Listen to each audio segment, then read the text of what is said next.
50 വയസ്സ് കഴിഞ്ഞ സ്ത്രീകൾ അവരുടെ ആരോഗ്യത്തിൽ പ്രത്യേകമായിട്ട് എന്തെങ്കിലും സംരക്ഷിക്കേണ്ടതുണ്ടോ? സ്ത്രീകൾ അങ്ങനെയാണ്, നമ്മുടെ അമ്മമാർ അങ്ങനെയാണ്. പലപ്പോഴും ഭർത്താവിൻ്റെ കാര്യത്തിൽ, അല്ലെങ്കിൽ മക്കളുടെ കാര്യത്തിൽ, അല്ലെങ്കിൽ മരുമക്കളുടെ കാര്യത്തിൽ ഒക്കെ ഇങ്ങനെ വ്യാപൃതരായിട്ട് ഇങ്ങനെ നടക്കും. അവരുടെ ആരോഗ്യത്തെക്കുറിച്ച് അവർ മറന്നു പോകുന്നു എന്നുള്ളതാണ് സത്യം. അമ്മമാരോട് എനിക്ക് പറയാനുള്ള ഒരു റിക്വസ്റ്റ് ഇതാണ്.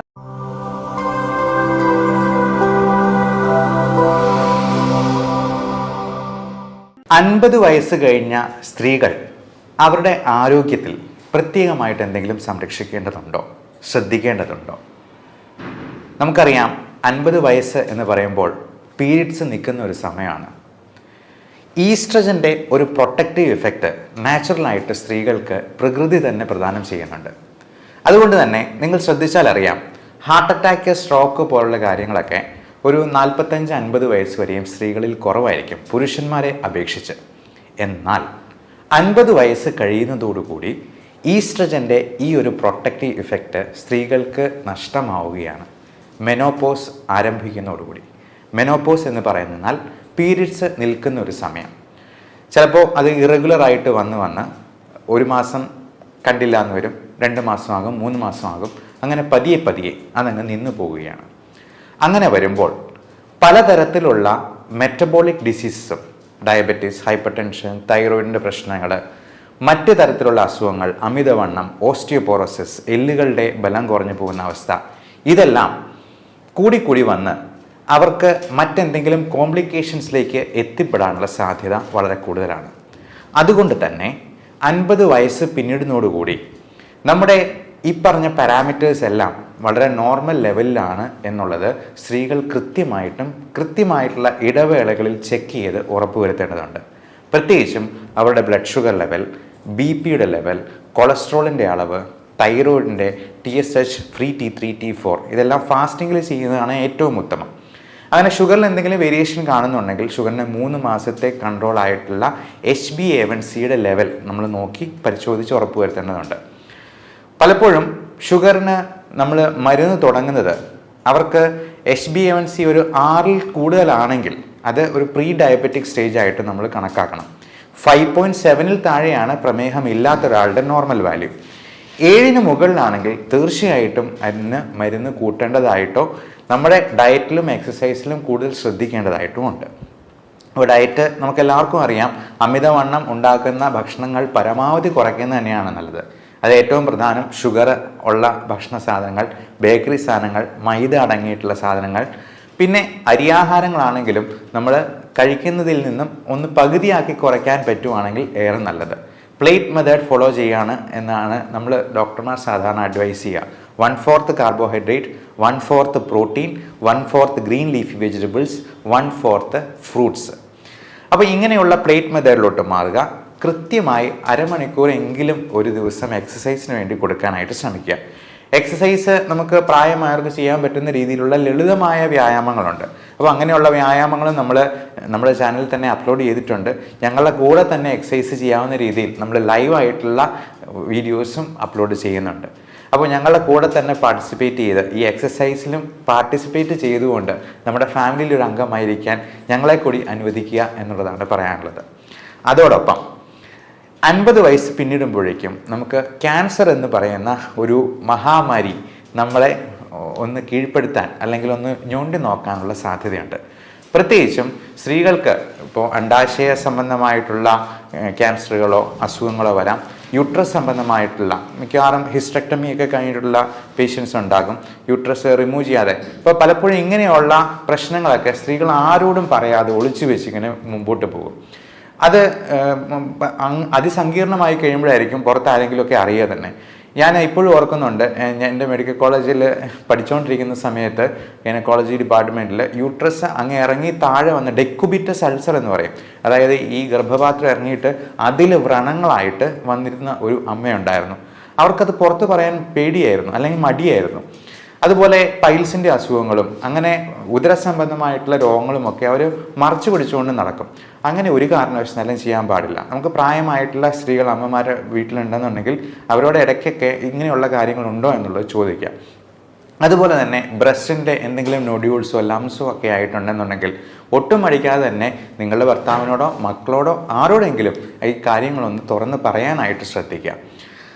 അതോടൊപ്പം നമുക്ക് ഈ മെനോപോസിനോട് അനുബന്ധിച്ചിട്ടുള്ള ഒരുപാട് മൂഡ് സ്വിങ്സ്, ഇമോഷണൽ ഡിസ്റ്റർബൻസസ് വളരെ വളരെ കോമൺ ആണ്.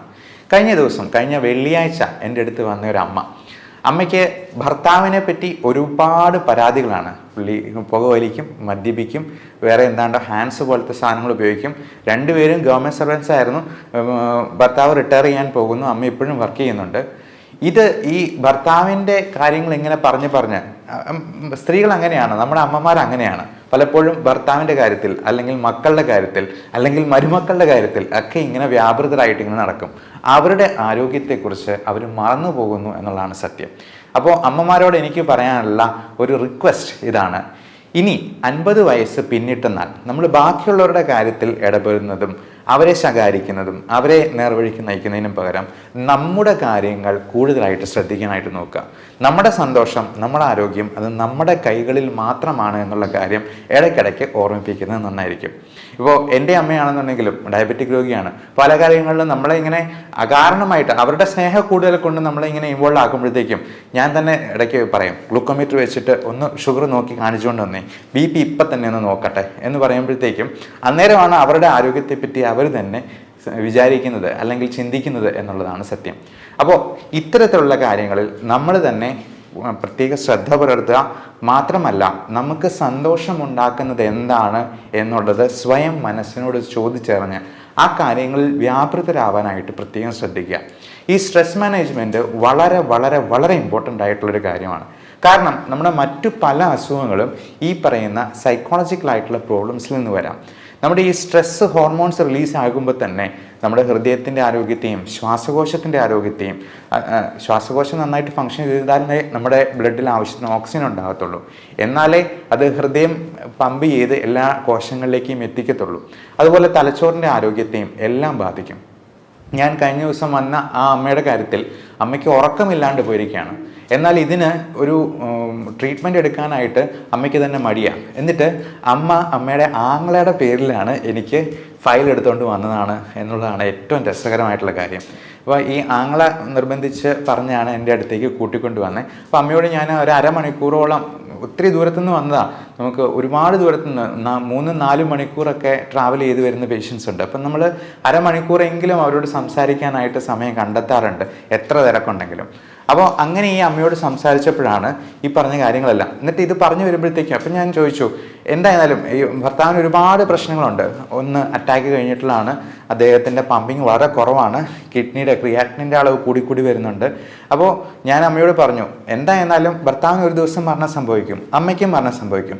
ഈ പറഞ്ഞ പരാതികളെല്ലാം ഉന്നയിച്ചിട്ട് അവസാനം അമ്മയ്ക്കായിരിക്കും ആദ്യം അസുഖം വന്ന് മരണം സംഭവിക്കും. നമുക്ക് പറയാൻ പറ്റില്ല. നമ്മുടെ കാര്യത്തിൽ നമ്മൾ ശ്രദ്ധ പുലർത്തിയില്ലെങ്കിൽ നമ്മുടെ ആരോഗ്യം നഷ്ടമാവുന്നത് നമ്മൾ പോലും അറിയില്ല എന്നുള്ളതാണ്. അപ്പോൾ അമ്മയോട് പറഞ്ഞത് ഇപ്പോഴത്തേക്കും പറഞ്ഞു, എൻ്റെ ജീവിതം പോയി വന്നെങ്കിൽ പോയിക്കോട്ടെ, കുഴപ്പമില്ല എന്നുള്ളതാണ്. പക്ഷേ നമ്മുടെ ജീവിതം പോയി കഴിഞ്ഞിട്ടുണ്ടെങ്കിൽ നഷ്ടം നമുക്ക് തന്നെയാണ്. മാത്രമല്ല, നമ്മൾ വീണ് പോയി കിടന്നു കഴിഞ്ഞിട്ടുണ്ടെങ്കിൽ നമ്മുടെ മക്കൾക്കാണ് കൂടുതൽ ബുദ്ധിമുട്ടുണ്ടാവുക എന്നുള്ള കാര്യം ഇടയ്ക്കിടയ്ക്ക് സ്വയം ഓർമ്മിപ്പിക്കാനായിട്ട് പ്രായമായിട്ടുള്ള അമ്മമാർ പ്രത്യേകം ശ്രദ്ധിക്കുക എന്നുള്ളതാണ് പറയാനുള്ളത്.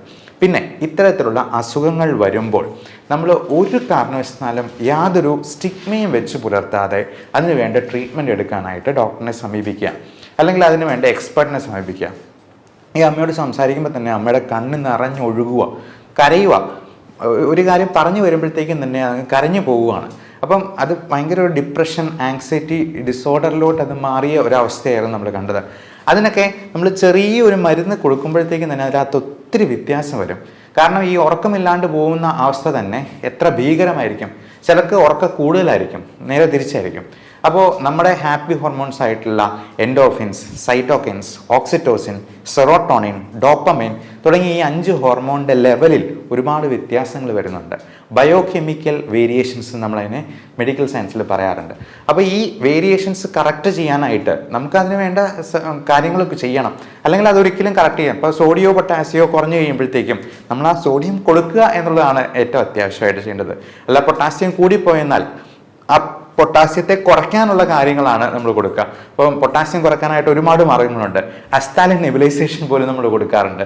ഇൻസുലിൻ ഇൻഡെക്സ്ട്രോസ്, അത് ഈ ഹൈപ്പർ കലീമിയ പ്രോട്ടോകോൾ എന്ന് പറഞ്ഞാൽ ഞങ്ങൾക്ക് ക്രിട്ടിക്കൽ കെയറിൽ പ്രത്യേകമായിട്ടൊരു പ്രോട്ടോകോൾ തന്നെയുണ്ട്. അപ്പോൾ പൊട്ടാസ്യം ഒരു 5 or 6 ഒക്കെ ആയിട്ട് 6ന് മുകളിലായി കഴിയുമ്പോഴത്തേക്കും പേഷ്യൻറ്റിന് ഒരുപാട് പ്രശ്നങ്ങൾ വരും. അപ്പോൾ ഇങ്ങനെയുള്ള വേരിയേഷൻസ് കറക്റ്റ് ചെയ്താൽ മാത്രമേ ഈ അസുഖങ്ങൾ പരിഹരിക്കപ്പെടത്തുള്ളൂ. അതിന് ഒരു മതപുരോഹിതൻ്റെ അടുത്ത് പോയി ഉപദേശിപ്പിച്ചെന്നാലൊന്നും നേരെ ആകില്ല എന്നുള്ള കാര്യം പ്രത്യേകം. ഉപദേശം നടന്നോട്ടെ, കുഴപ്പമില്ല. നമ്മുടെ പ്രാർത്ഥന എന്ന് പറയുന്നത് നമുക്ക് കൺസ്ട്രക്റ്റീവായിട്ട് ഉപയോഗപ്പെടണം. പലപ്പോഴും ഈ സ്ത്രീകളായിരിക്കും കൂടുതലും ഈ മത പുരോഹിതരുടെ അടുത്തോ അല്ലെങ്കിൽ പള്ളികളിലോ അമ്പലങ്ങളിലോ ഒക്കെ ഇങ്ങനെ കയറി ഇറങ്ങുന്നത്. അതിന് കാരണം അവരൊരു കാരണമുണ്ടാക്കി പുറത്ത് ചാടുകയാണെന്നാണ് നമുക്ക് തോന്നിയിട്ടുള്ളത്. അപ്പോൾ അങ്ങനെ വരുമ്പോഴത്തേക്കും ഇതുപോലത്തെ പല ചൂഷണങ്ങൾക്ക് പോലും ഇവർ വിധേയരാവാനുള്ള സാധ്യത കൂടുതലാണ്. പകരം ഇതിന് എക്സ്പേർട്ട് ആയിട്ടുള്ള ഒരു ഹെൽപ്പ് സ്വീകരിക്കുകയും ആവശ്യമെങ്കിൽ അതിന് ട്രീറ്റ്മെൻറ്റ് എടുക്കുകയും ചെയ്യുക എന്നുള്ളതാണ്. നമ്മുടെ ഈ സോഷ്യൽ സ്റ്റിഗ്മ നമ്മുടെ നാട്ടിൽ മാത്രമേ ഇത്രയധികം ഉള്ളൂ. അതിനെ ഈ നമ്മൾ ചരട് ജപിച്ച് കെട്ടിയത് കൊണ്ടോ ഒന്നും ഒരു കാര്യവുമില്ല എന്നുള്ളതാണ്. നമുക്ക് ഇപ്പോൾ പ്രാർത്ഥനയാണെങ്കിലും നമ്മൾ എക്സസൈസ് ചെയ്യുന്നത് ദൈവത്തെ പ്രതി ചെയ്യുന്നാൽ, നമ്മൾ നല്ല ഒരു നോമ്പ് നോൽക്കുന്നത് അല്ലെങ്കിൽ നമ്മളൊരു ഫാസ്റ്റിംഗ് എടുക്കുന്നത് ദൈവത്തെ പ്രതി ചെയ്യുന്നാൽ അത് നമ്മുടെ ആരോഗ്യത്തിന് ഗുണകരമാണ്. ആ രീതിയിൽ നമ്മുടെ മതത്തെയും വിശ്വാസത്തെയും മോഡിഫൈ ചെയ്യാനായിട്ട് പ്രത്യേകം ശ്രദ്ധിക്കുക. എല്ലാവരും ഈ കാര്യത്തിൽ പ്രത്യേകമായിട്ട് നമ്മുടെ അമ്മമാരെ ഓർമ്മിപ്പിക്കുകയും ഈ തരത്തിലുള്ള വീഡിയോ അല്ലെങ്കിൽ ഇൻഫോർമേഷൻ അവർക്ക് പാസ് ഓൺ ചെയ്യുകയും ചെയ്യാനെങ്കിലും ശ്രദ്ധിക്കുക. എല്ലാവർക്കും നല്ല ആരോഗ്യം ആശംസിക്കുന്നു.